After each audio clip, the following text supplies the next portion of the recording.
sometimes our role doesn't grant us the privilege of getting to explore some things that other people get to do. And Mm. it's not just men and women.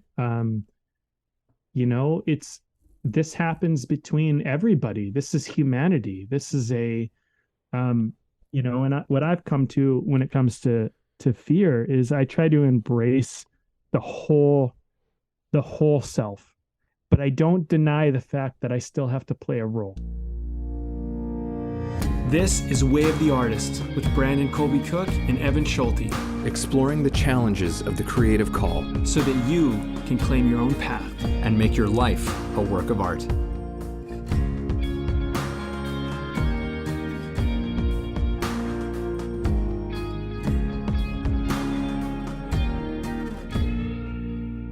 Oh, yeah.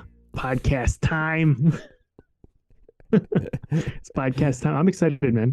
This is a good topic. I feel like this is an important one. Anyone out there, whether you're an artist or not, I feel like this is one of those things, that anybody could probably take a look at. So this is called dealing with denial and rejection.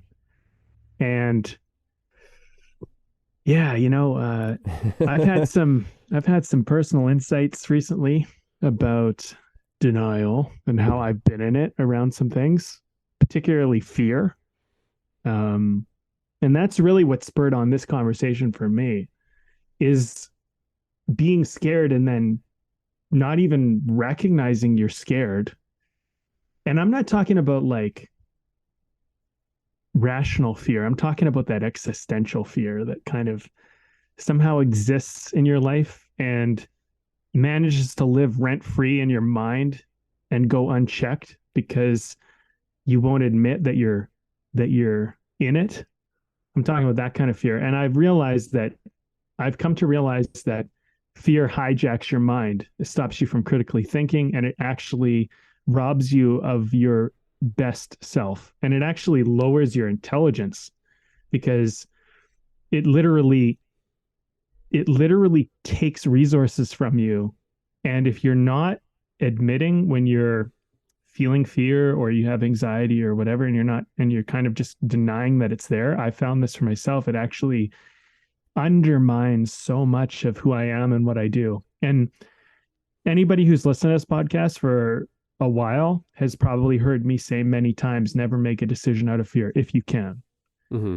And for me to kind of come to this stark realization that I've had fear going on without realizing it, I'm like, oh, that needs to stop today. That cannot live rent free in my mind. And I'm kicking it out the door. And I'm going to be humble enough to admit that, yeah, like, wow, that snuck in there. That was, and you called it this before we started talking, how cunning fear can be and how sneaky and crafty it can kind of work its way into your life without you realizing it. And so it's one of those things. I want to say one other thing before I pass on to you, Evan. And I feel like it's a really important point. Something else that came up for me about why we're talking about this topic. I was thinking about, I've most of my life I've had a lot of courage around approaching people, but I've gone through periods where I have difficulty doing it. And I'm like, oh man, I can't talk to that person, or I can't pick up the phone to call them, or whatever. I can't ask out that girl, whatever it might be. But something I kind of learned early on was that you get rejected by yourself before anyone ever rejects you.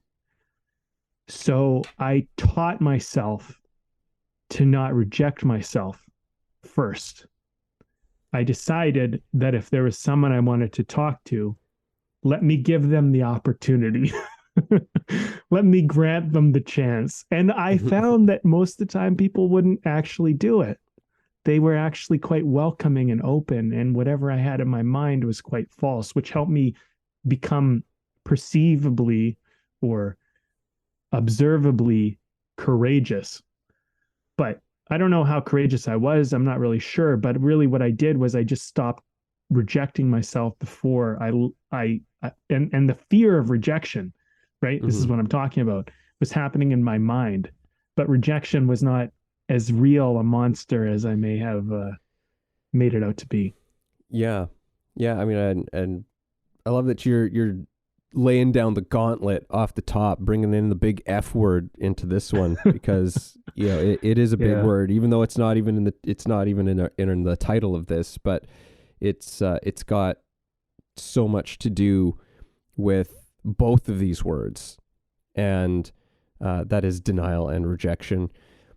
And as you were talking about how becoming aware of these fears, and being in denial of these things, and very often it's a very innocent reason as to why that is. Very often it's not even necessarily like a conscious, you're not even consciously in denial of something. I think very often it's just we're so used to living in a certain state that it just becomes part of our automatic program, right? Just how and a lot of that stuff is what we call worry and anxiety and all of these things, right? And so in many ways, the first thing is to actually observe it, like to just become aware of it in the first place. And something about what you said just made me think, let no fear thought go unchallenged. Like we have so many thoughts of fear, and I don't know if we'll get into this, but something we talked about beforehand is a question I saw from Jiddu Krishnamurti, which is there fear without thought? And one thing that I have observed in my own life and when I have been conscious is that if I'm in a state of pretty high anxiety or worry, which is typically, for me, very often it takes getting to that state for me to actually go and sit and just calm down, do some meditating, do some breathing. But if I sit and I consciously just take my mind off of this thing that's filling me with worry and anxiety, I put my attention just on my breath or on something else, or even sometimes it's just as simple as just like, okay, just let that thought just go. Just like let all your thoughts just go. And suddenly that sensation of fear is just evaporates into thin air. Like it wasn't even there. And it's a really fascinating phenomenon because fear feels so real, so palpable, so visceral. And yet it can dissolve within seconds when you just stop giving it attention, when you stop cycling whatever that thought is over and over and over in your head, right? So, this whole thing of like, let no fear go unchallenged, is something that immediately is just sort of echoing in my mind right now is, when you observe it, when you notice it, challenge that thing, right? Challenge where that thought is coming from. See if you can detach yourself a little bit from it, right? Like as if you could just like watch it, just away from you a little bit, and it's like, okay, what is this? What is this thing?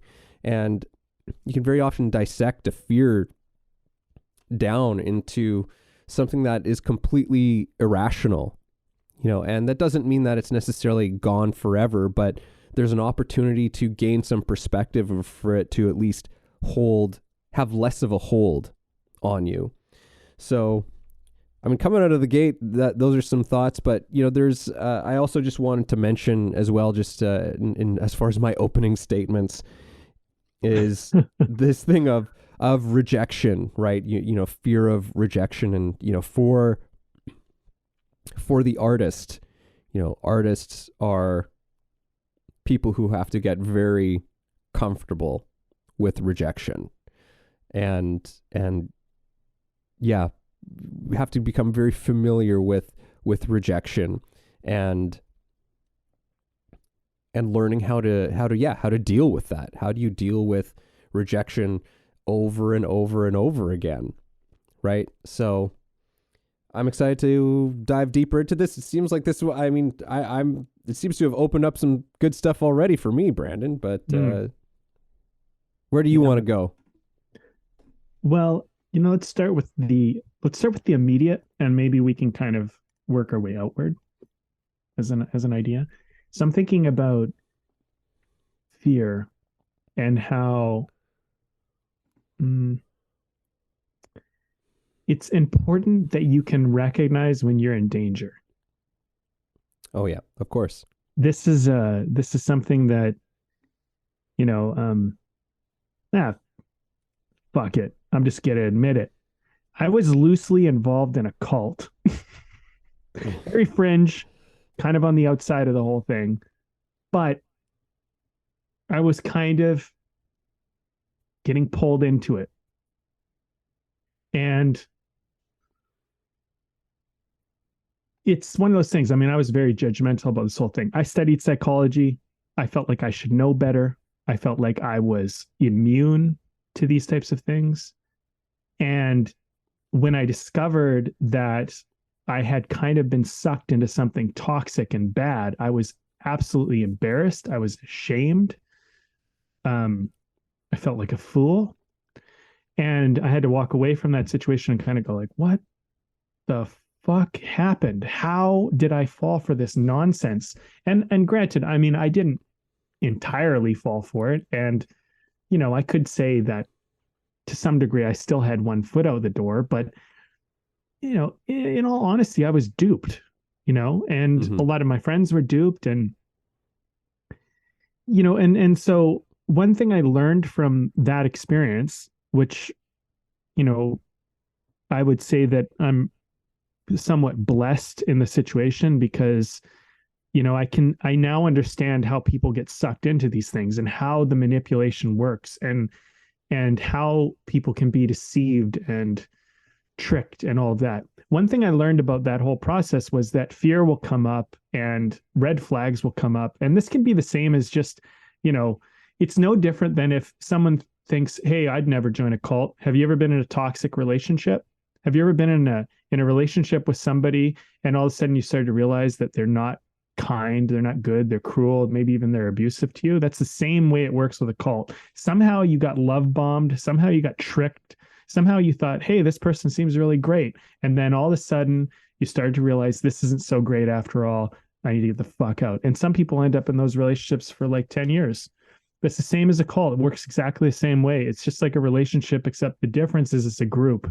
And you get kind of lulled into it. But these red flags come up, and I would say sometimes fear comes up. The recognition of danger comes up. And we have these ways of talking ourselves out of it and denying it and be like, it's okay. Maybe it's not so bad. Maybe I'm just overthinking it. Maybe I'm blowing this out of proportion. We say stuff like that. So as we venture into this talk, I want to kind of present the idea that fear isn't bad in and of itself, and that we have it for a reason. It is necessary. It can save our life. And if we do recognize we're in danger, we can use that feeling or that sensation of fear, that acknowledgement of fear, to just be like, wait a minute, there are vulnerabilities here. There are things that could, and when we talk about working through fear, denial is denying also that danger exists as well. Sometimes having fear and talking yourself out of fear is not good for you. So I want to make sure that I make that very present, because one of my vulnerabilities with fear, at least previously, was that I was not allowed to feel fear. Fear was not an okay emotion for me to have, as maybe as a man, maybe in our culture, whatever. Maybe as an athlete, you weren't allowed to feel fear. You just had to fucking do it. So just do it. Soldier the fuck on and do it. And I'm sure a lot of people out there can relate to that. And I remember this girl we were doing a workshop once, and she said to me, if I was a guy, then, I'd never be scared. And I turned to her and I said, you don't think we're fucking scared? I'm scared all the fucking time, but I don't have time to be scared. I have to do it. It doesn't matter if I'm scared. The consequences of admitting that I'm scared are worse than being scared. I'd rather just fucking do it than deal with the consequences of wimping out. I can't wimp out. I have to man up. There's all the shit I have to do all the time. And her and I really connected, and we really bonded over this moment. She was like, wow. She's like, thank you so much for sharing with me. I just assumed that you just were fearless. And I'm like, I'm not fucking fearless. It's just, I'm not allowed to give into that emotion. And so this can be good when you have to get through something, you have to do something that's difficult and hard, but it can also work against you. And if you're dealing with a manipulative, toxic person, they can use it against you, knowing that. They can go, you know what, Brandon isn't allowed to feel fear. So I can push on those buttons. I can make him override his better self because he can't admit that he's scared. And I can make it more difficult for him. And I've walked into sometimes toxic situations because the wiser version of me today would be like, this is fucking weird. And it freaks me out. I would just admit it now. But the younger version of me, the guy with bravado, the young guy that didn't want to get fucking bullied anymore, let's be honest, he could not admit that he was scared. He had to walk to the fight. He had to face the fucking bully that was a foot taller than him, look him in the eye and say, I'm going to fucking knock you out, motherfucker, trembling in my fucking boots. And this happened to me. You know what I mean? And make that person fucking back down. But you're scared out of your fucking mind. But you know what? The thing that I learned about those types of moments too, they are scared as well. And I just decided that, you know what? You're scared. I'm scared. I'm just not going to back down. Let's play fucking chicken. You know what I mean? So just understand that as we go into this talk, we're always playing chicken a little bit, and we should be honest with ourselves and be like, you know what? Yeah, this is fucking scary. And maybe I don't need to play chicken. What do I have to prove here? You know what I mean? That's a good question. So I wanted to throw that into the mix of this pot because I feel like, man, it's relevant because fear is sometimes a friend. It's not always an enemy. Yeah. But, I do think we're going to venture into how it works against us, but I wanted to present that as a valid kind of part and a holistic approach to fear, as opposed to just going, fear bad, don't do. Yeah. No. 100%. And it's, there's a difference between don't feel fear and acknowledge your fear. Mm-hmm. Right? Like it's because someone who doesn't acknowledge that they're afraid is a dangerous person. Yeah. Let's get into that. That's an important thing to recognize. Yeah. They're dangerous not to themselves, but to others. They put people at danger when they're careless. Yeah. I mean, I think that if you look at many of the biggest monsters or people who have done monstrous things, you often find that fear was at the heart of a lot of it, because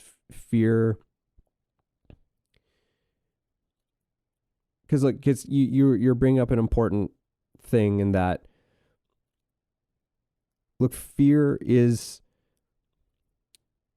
it has a role to play in the sense that when there is immediate danger in front of you, it is actually a lifesaver, right? And it is actually something that can help you get through something. Because when you are actually in a state of danger, or there's actual danger that you have been presented with, the state of fear gives you a kind of alertness.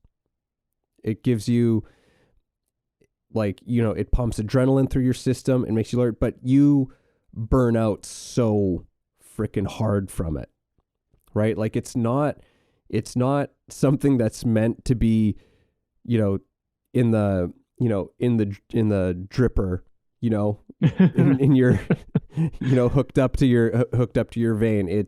It's something that's there to assist you in moments, right? Step out of the way of that car that's like ripping through that red light, or, like I can even think of, like my son's birth story, like my wife was bleeding. It was 6 weeks early. We didn't know what was going on. I was scared shitless, but I do remember being extraordinarily alert during that moment in time that actually helped me to be clear. Right. Which is, that's an interesting thing, because it's when fear has its proper place, it helps you to get pretty clear on what you need to do and what needs to get done. What's important, like to prioritize what actually needs to happen.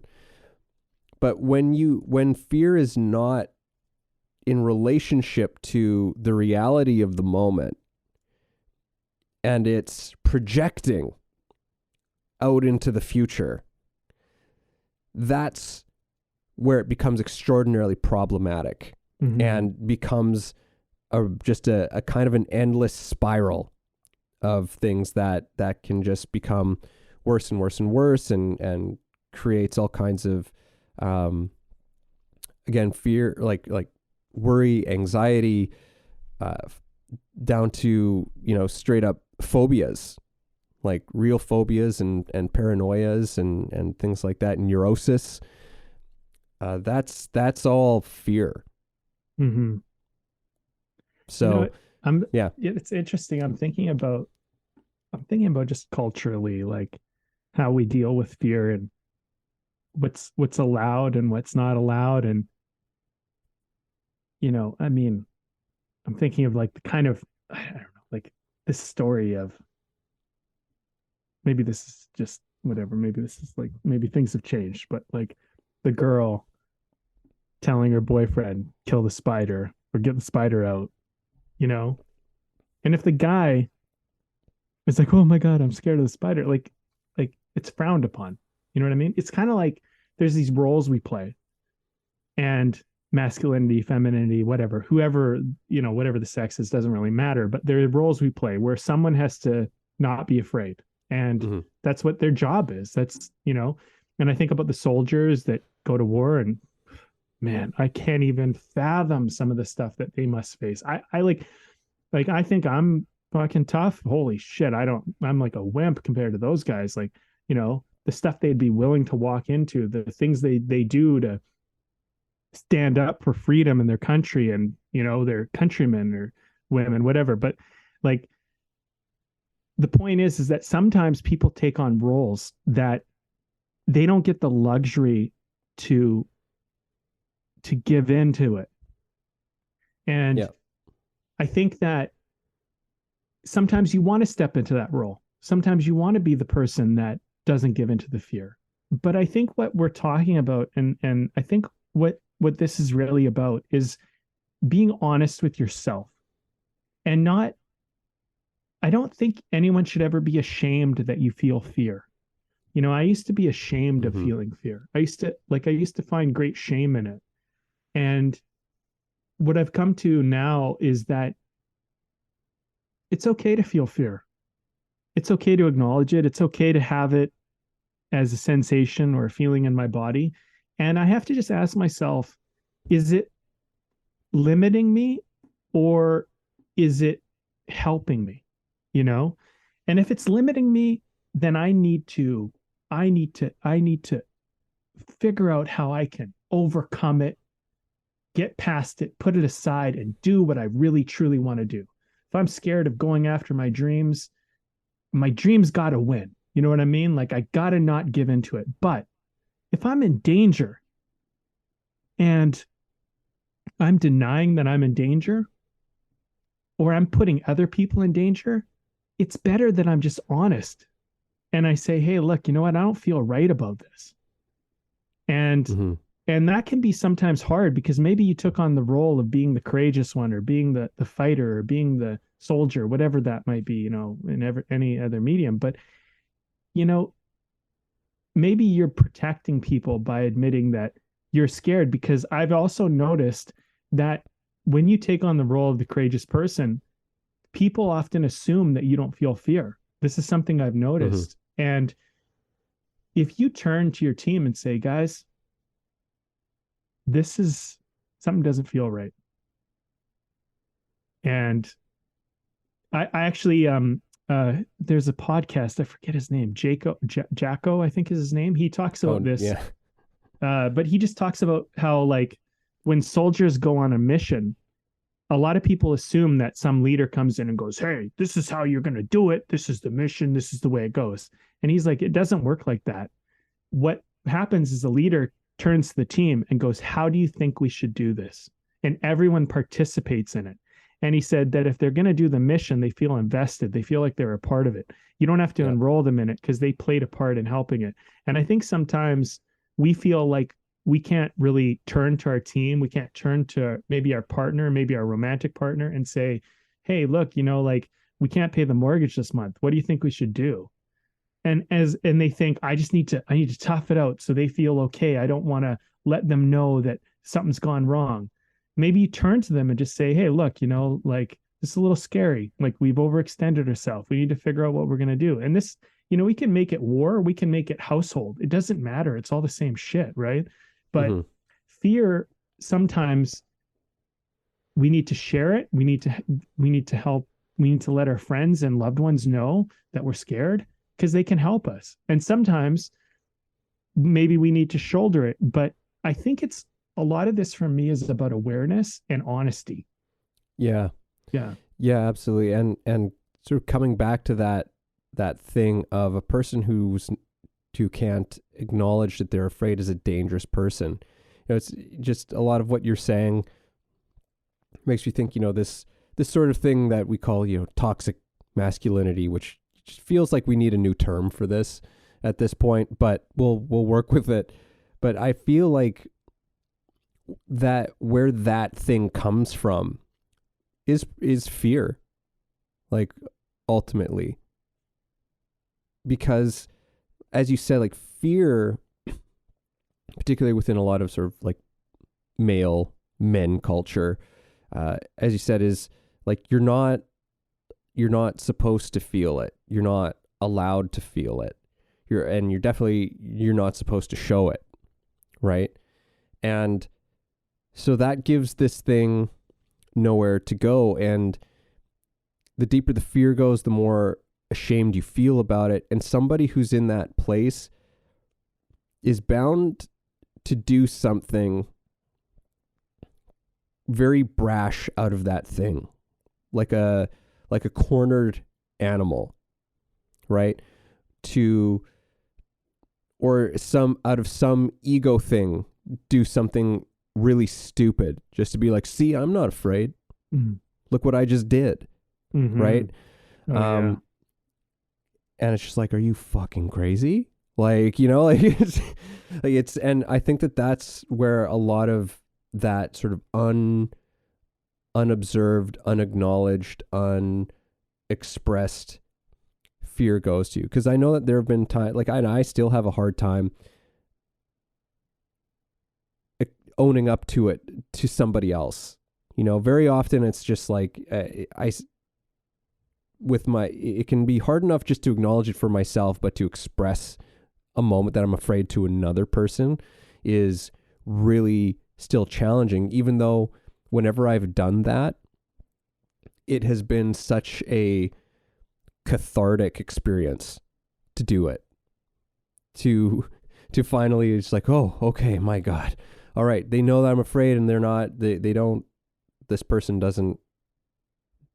judging me for it. They're not, they don't hate me for it. They're not laughing at me for it. But, I think it's like old childhood stuff where it's just like, he's like, what are you afraid? Yeah, you're afraid, and he's like, you chicken. Yeah. Like there's yeah. Like in the scaredy cat, like all of this stuff, like as a kid, like you just get hit with these things. Just like, oh, I don't want to get don't want that said about me anymore, right? Like but then, as you said, everyone's walking around afraid.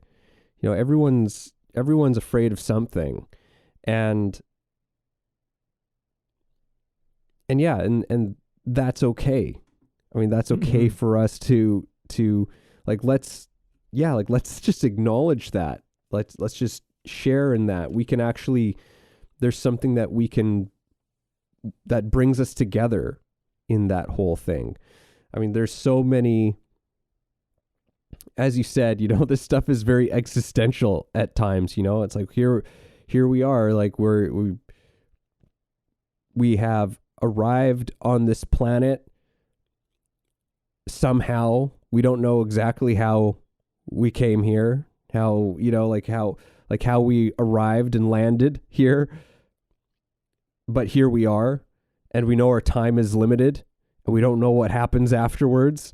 It's like, it's terrifying, like on a very deep level, right? And then there's everything that in between there, right?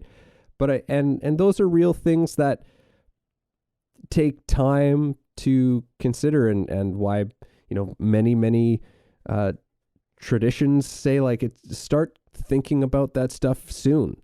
Start thinking about those big things like dying, that you are going to die. Like start really thinking about that, and wrapping your mind around that, and because it's an inevitability. But I think that's very often, like, a lot of our fears are not around, like, we're not really, how many of us are actually sitting around contemplating our death?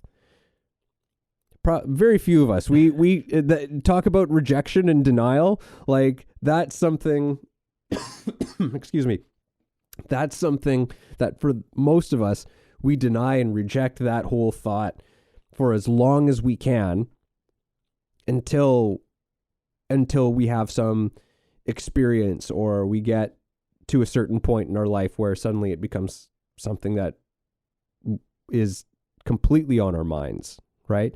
But to a large degree, we deny and reject it, and we fill ourselves with all of these worries about all kinds of other shit. And I have this thing written up on a chalkboard where I have, a bunch of different sort of thoughts and ideas to sort of inspire something to contemplate, or whatever it is. And one of them that I have, it's been up there for a while, is, am I afraid, or is my image? Because very often I find that a lot of the fears that I have, at least in my life, when I really think about it, it's like, oh, it's actually my image. I'm afraid of it's like, oh, well, people might think I don't know what I'm doing. People might think that I'm stupid. People might think that I'm not qualified. People, like all of this stuff. And it's like, okay, but that's all just my image. It's an image that I have of myself that I'm trying to put out there. Mm-hmm. And I'm worried that that's going to be damaged. And I think in our last podcast, we were talking about the mask, right? Or maybe it was the one before that. We were talking about, like, persona is the Greek word for mask. Mm. And it's kind of like that. I'm worried about this mask that I'm wearing. I'm worried about this thing, but am I actually worried about this? And there's kind of I'm getting a little bit out there. Great. It's wonderful. It's helping me to recognize how like fear is often so full of shit. This is like, it's a mind game to kind of work through this one. But I think wisdom when it comes to fear is recognizing that everybody's just as scared as you are. And once you recognize that, the whole fucking game changes because you realize that everybody's just kind of dealing with the same deck of cards. It's like nobody has some advantage. Like ultimately, like, yeah, like, I mean, look, they do in ways, but like, your like status and your, I'd say like your, what's the word? Like what people think of you in a first world, well-off culture, that is a big thing. Reputation, identity, these things are very valuable things to build and acquire through our lives. And valuable in certain ways. Yeah, they're valuable in the sense that like, if people perceive you as well off, cool, high value, things like this, you'll open up doors and you'll get invited to things that other people won't. So there are definite benefits to being perceived a certain way. So it makes sense that a lot of people in a first world, well-off to do culture are going to have fear around reputation destruction, and that this is going to be a valuable resource that we exchange on and work with. Yeah, and we work very hard to present a kind of image of ourselves. Hey everybody, this is Evan, and this episode is brought to you by my book. Yes, I recently released a book called The Actor's Awakening, Connecting Spirituality to Craft. Expand yourself as an actor and your craft through a spiritual perspective. Take a journey that will explore universal philosophies and insights to help you understand human nature in a profound way and develop practices to take your work to another level. Again, that's The Actor's Awakening, Connecting Spirituality to Craft, available on Kindle and paperback on Amazon. And as always, if you like the show, please subscribe. Because it's like look, even for myself, right? Like being an acting teacher, it's like there's this weird sort of, if people don't have the image of me as being a teacher who knows what he's talking about, who can be like, people aren't going to come and take my classes. Yeah. Right. So it's like, and we're all doing this at some level, as we're all performing these images out there, and we want people to see us in a certain way, because if they accept that image of you, then I guess all of these other things that you want for your life have the possibility of becoming a reality, I suppose. Mm-hmm. Sorry if I cut you off. No. I mean, it's an interesting avenue, and maybe we can get into this more on another episode where we can really deep dive into this whole concept, because I actually think it's quite interesting how the mask that we create for ourselves, how we use that, and how that is exchanged as a value in this world. I mean, so when we like, I think there is, as we navigate these waters of creativity and authenticity and all of that stuff, we bump up against things that are real barriers for all of us. Like, we probably went off on that last conversation when we talked about the mask, and we were like, oh yeah, the mask, take off the mask, reveal your true self, blah, blah, blah. I mean, in some ways I can honestly acknowledge that that's somewhat idealistic, like, yeah. I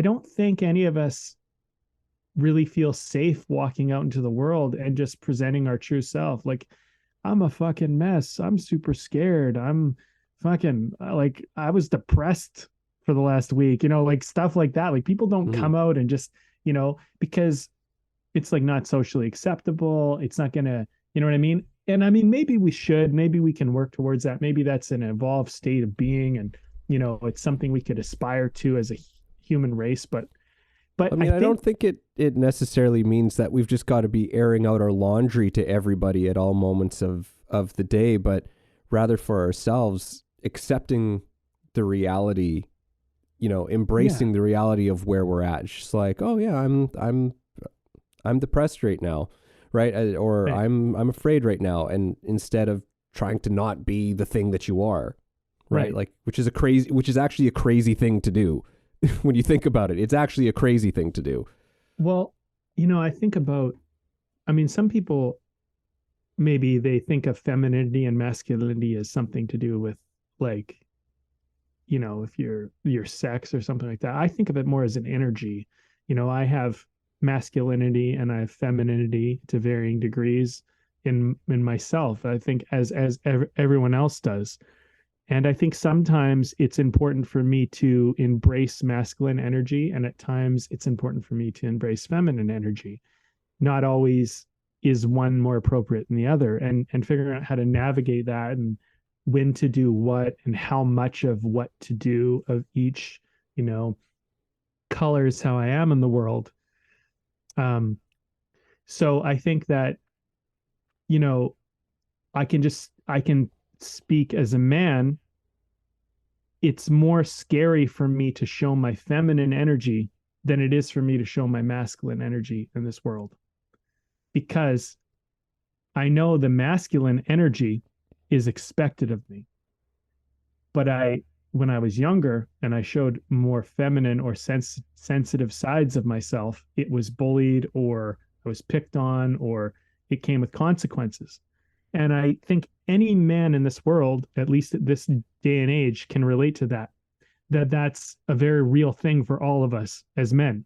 And I'm sure as women, if you are too masculine, there are probably consequences that you probably experience. And I wouldn't dare to know what they are. And that's not my point, but I can speak as a man. Showing my feminine side has been dangerous, and it has left me vulnerable, and it has ostracized me, and it has had negative consequences. Does it mean it's not there? No. Some people today, like, I'm more mature now, I'm older, I'm more confident myself, I know myself better, I show my feminine side more, and I'm like, I have enough of a masculine confidence that I'm like, I don't give a fuck if you don't like me. Like, I'm tough. Mm-hmm. And honestly, if somebody fucking squared off with me, they'd know that. And people see that, so they go, I like it when you show me your feminine side. I like you show me that sensitivity, because it shows me your depth.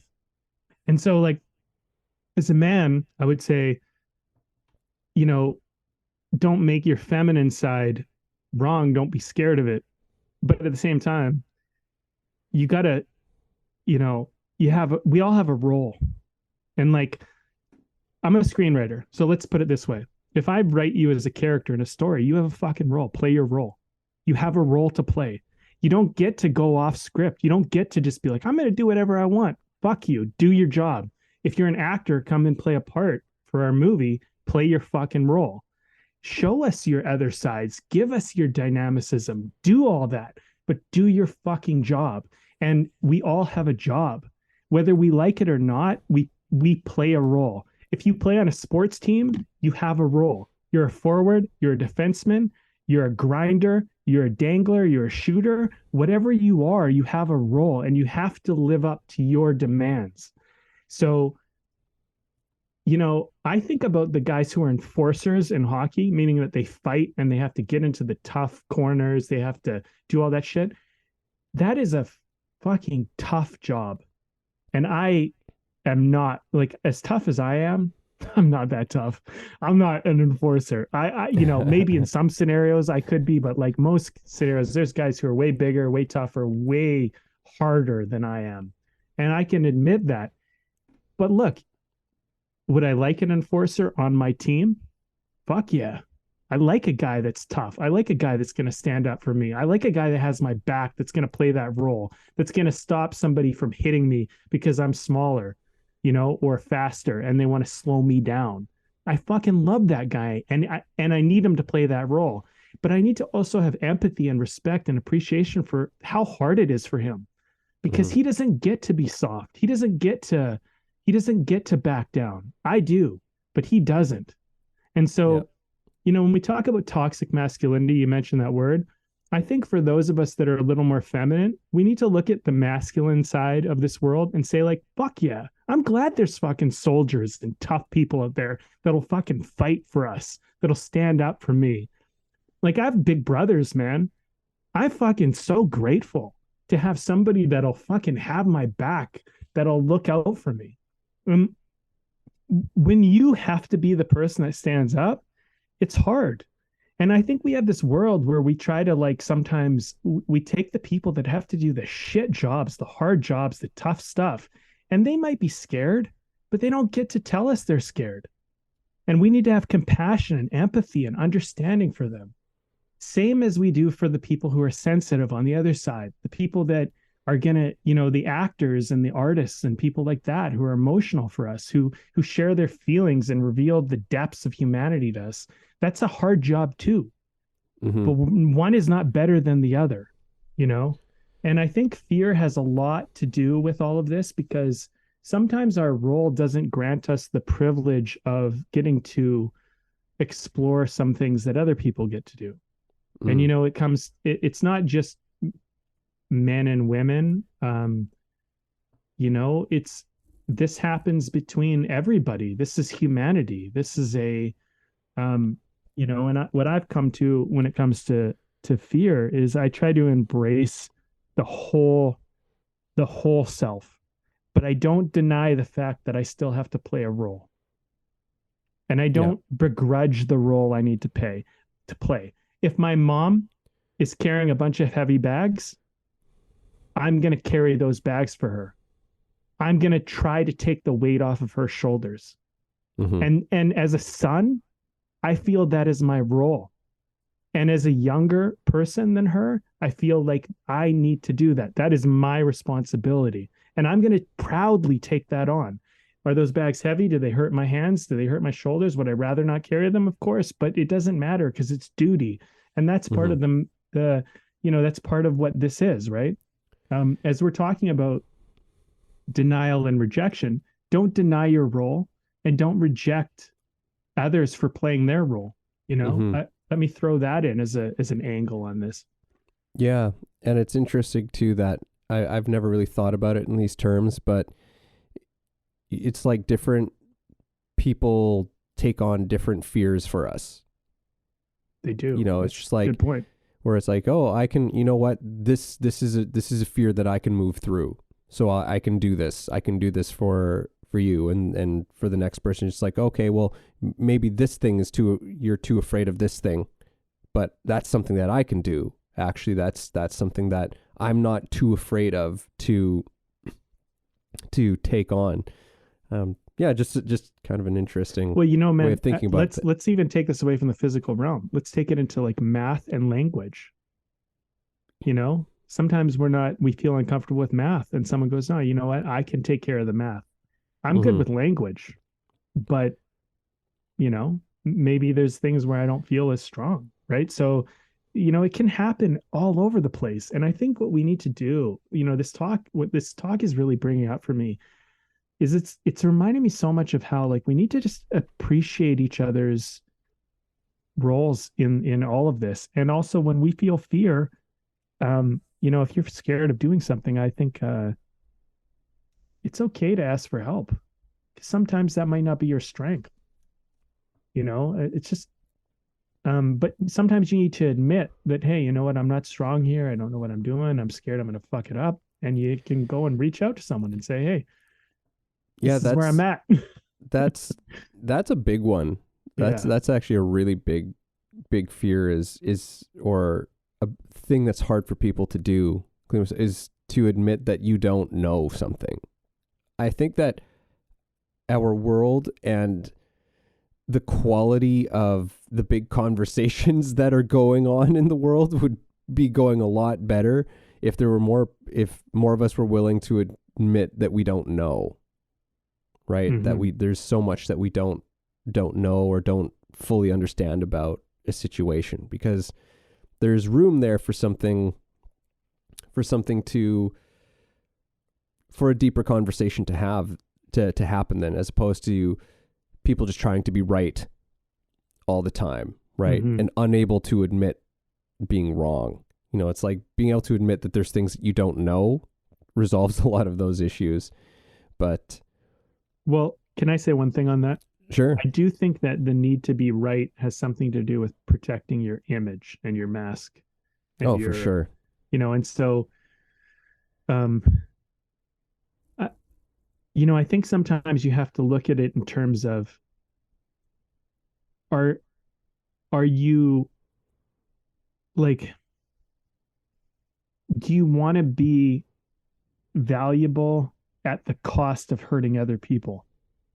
I think it's a very important question to ask, because morality and ethics land in that territory.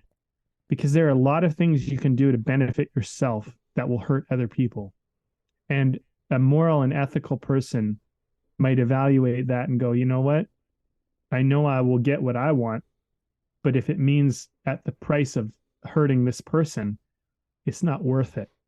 And so I do think that, as we're working through things like this, the being right as an example, do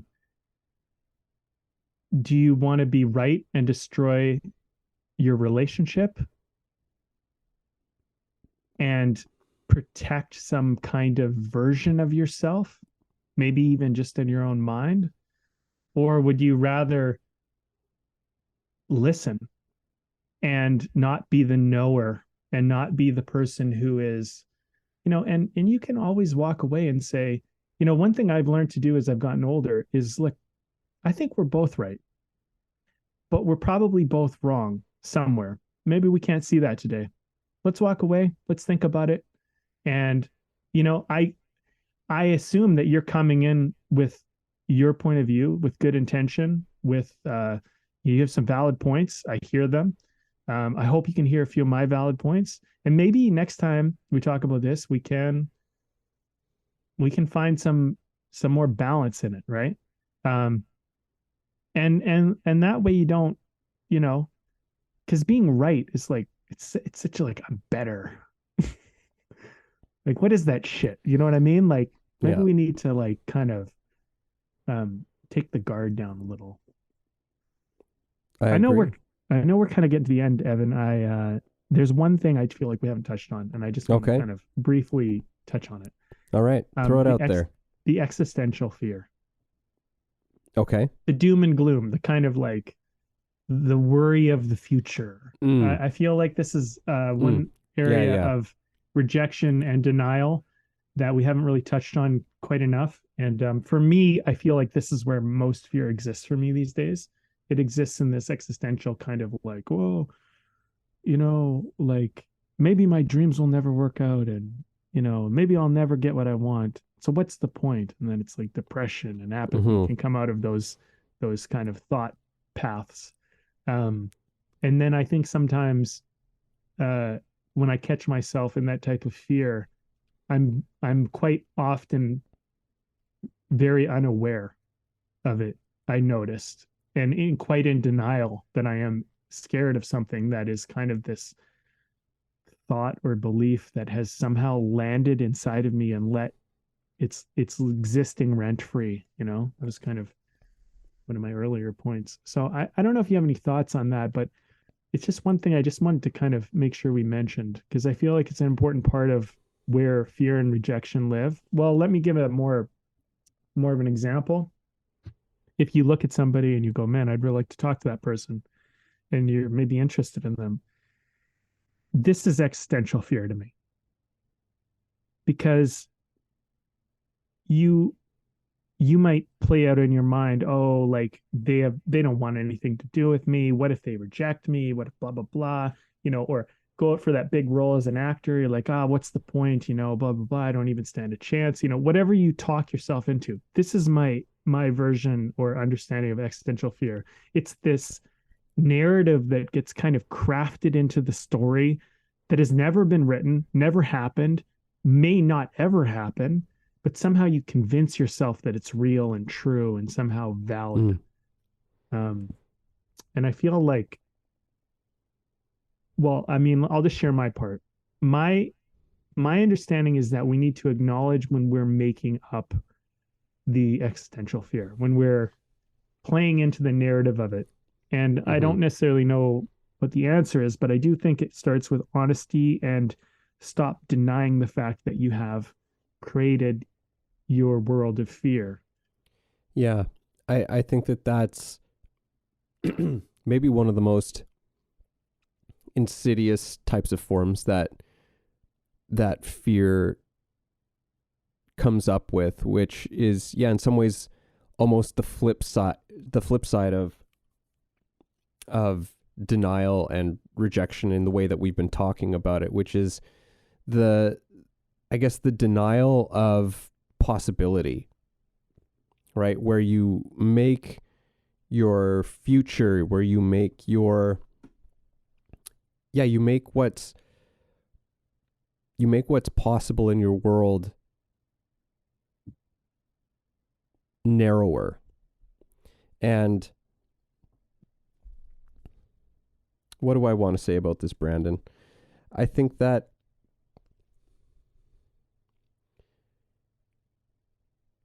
yeah, this is a very insidious form of fear because essentially in many ways you've almost phoned it in ahead. You know, like, because that story can really be very self-destructive. It can be very self-sabotaging because if you don't think something is really actually possible, what your energy, your input is going to be compromised, essentially. So, yeah, like if, for example, we'll use the acting metaphor that you were using. You know, say that you get an audition for a really great part in a big movie, a big TV series, or something like that. And this is not the first time that you've had an opportunity like this, but in the past, none of those opportunities have panned out into booking the role for you. If you go into that with this attitude of, what's the point? Like, I'm not going to get it. They're just, I don't know why they're even bringing me in, blah, blah, blah, blah, blah. Well, how much passion, how much love, care, attention is going to end up going into that audition now before you go into it? You've compromised it. I think that's actually for me, passion is actually the big word in there, which is really quite alarming. Is, yeah, you've compromised the amount of passion that you can put into it, which as an artist is death. It's a kind of death. So confronting again that fear, and it's like, I get it. The fear is you don't want to be disappointed again because you probably got really excited in the past. You probably got yourself, you were maybe even daydreaming, maybe for days and weeks about booking this part and imagining what it was going to be like to be on set with, Robert Downey Jr., or Kate Blanchett or something, whoever was going to be in this project, and you're going to get that opportunity and it never happened. And that can be hard. That can be devastating even, but to become so, to let that be your story, that, oh, well, this is just another one of those times. You don't know that. I think that so many of us are going around with these things as if it's something that we just know. It's like, oh, well, this is the way it is. It's like, no, you don't. You actually don't know that that's the way it is. That's how it's panned out that time, and maybe the time before that, and the time before that. But those are all different. We don't accept those as being, like, we start to pool these things together, and we say it's like, oh, well, that's the pattern. right? That's the pattern. So that's just the way that it is. And it's like, it is the pattern until it isn't. Mm. Right? Yeah, Like totally. that is the way it goes until it isn't. Because maybe the next time and you come in with your full passion and they just go, holy shit, let's book this person right fucking now. Right? I don't need to see anybody else. Because this is the person right here. Boom. You change, the pattern was changed. And I can't say any of that for certain, but I know that one way of looking at it not only gives you a better chance at success, but is just a better perspective in terms of being a happier, more joyful person. You know, a world that is still wide open with possibilities for you is way better than the world that has nothing but closed doors in it. I love it. I love it. It's it's yeah, like you don't know the pattern. You don't know the pattern, and I would even take that another level further, and I would say you're a fucking pattern changer. Mm.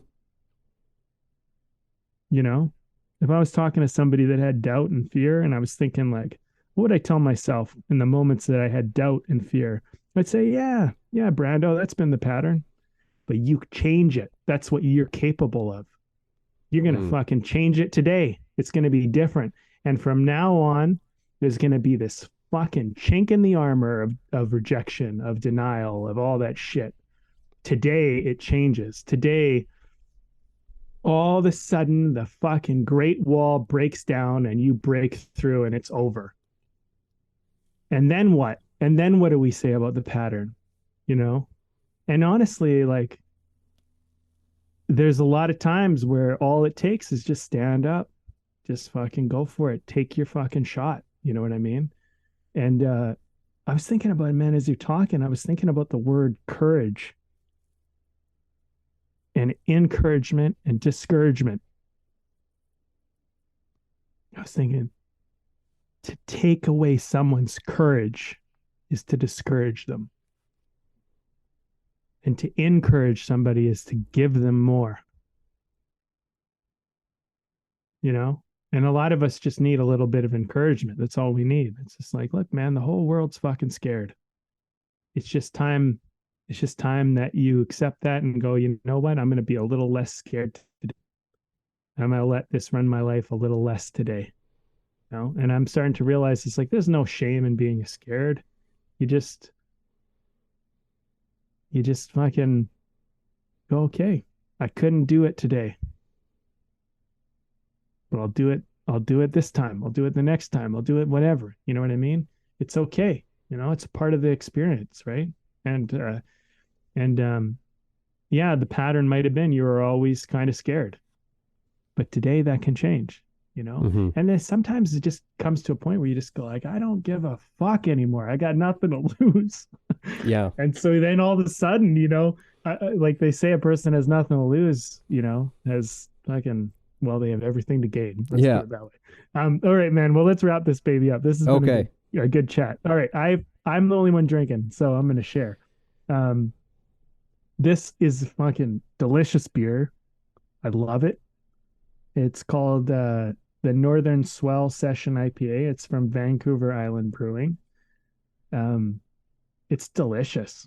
It tastes so good. It smells great. I spilled some on my shirt this week, and then I picked up that shirt. I hadn't quite thrown it in the laundry, and I'm like, man, my shirt smells good. Oh, wow. That's amazing. Yes. So spilled beer usually turns into a real rancid smell. Yeah, not this one.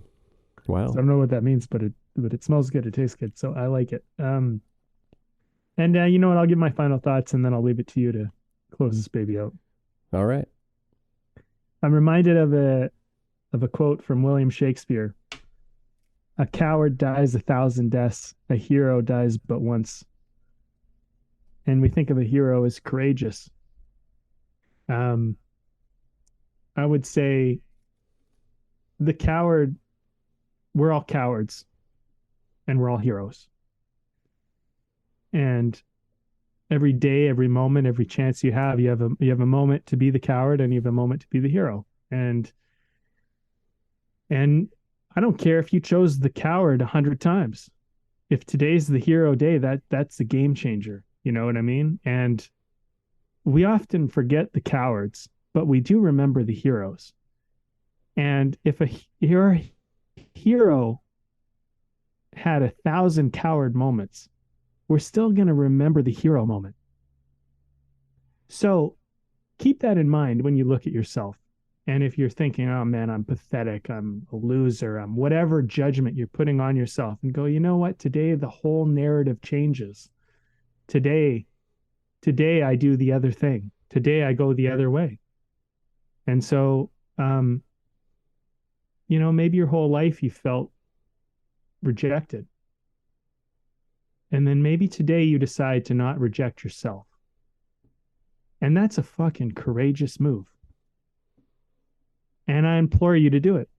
So, if I was to tell a younger version of me, why don't today we put the fucking chips on you? Really? You do that for me? Yeah, let's put it all in on you. Let's take a shot. Let's see what's up. And you know what? If you lose, let's do it again tomorrow. Same fucking thing. Let's put it all on you. Let's just keep putting it all on you. And let's see. Because you know what? One day you're going to find out you're a winner. And this story of being a loser, the story of whatever fucking bullshit you're telling yourself, how many times you got to win to be a winner? How many times you got to lose to be a loser? Look, winners lose and losers win. It happens.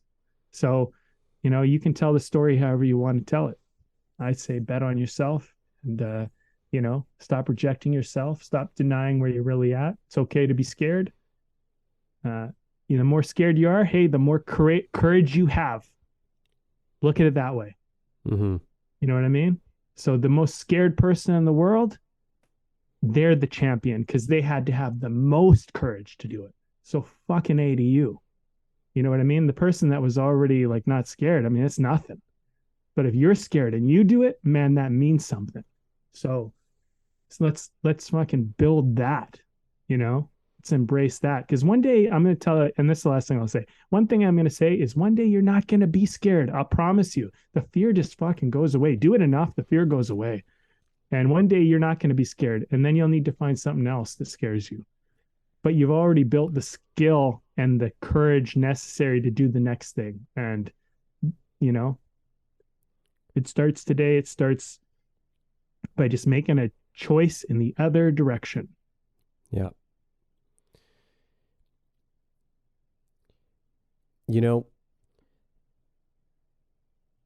We have there's been so many stories that have been told in movies and books and things like that of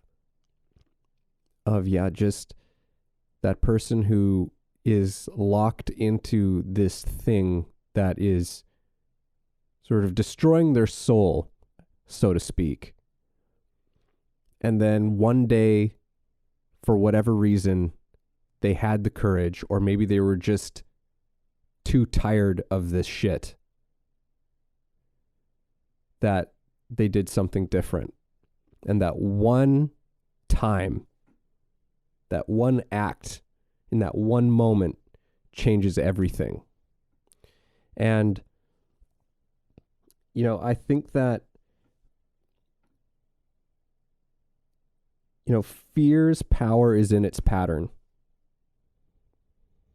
Like the most destructive types of fear are in its pattern, and it runs and it runs and it runs and it runs and it runs.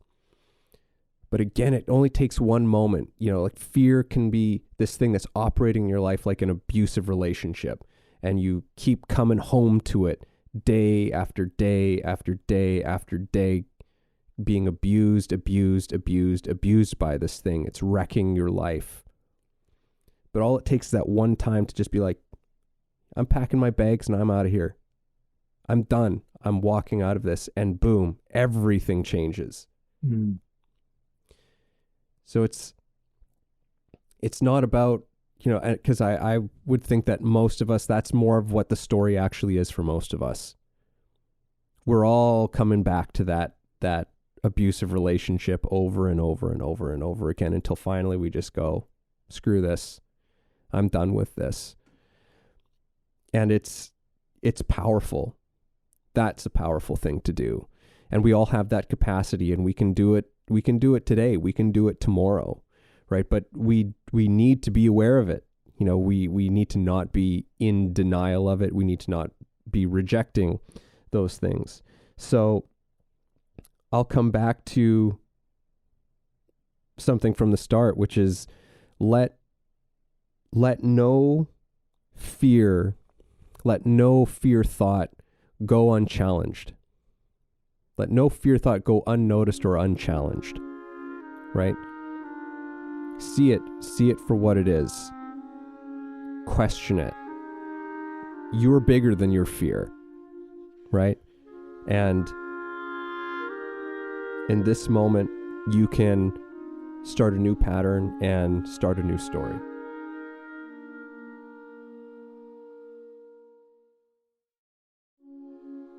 Thank you for listening in on our conversation today. We hope you found something helpful that you can carry forward with you. Head over to our website, wayoftheartist.com, for more free exclusive material and learn about the show. If you haven't already, please support us by subscribing to the show, sharing it with people you know, and keeping compassionate, creative conversation going.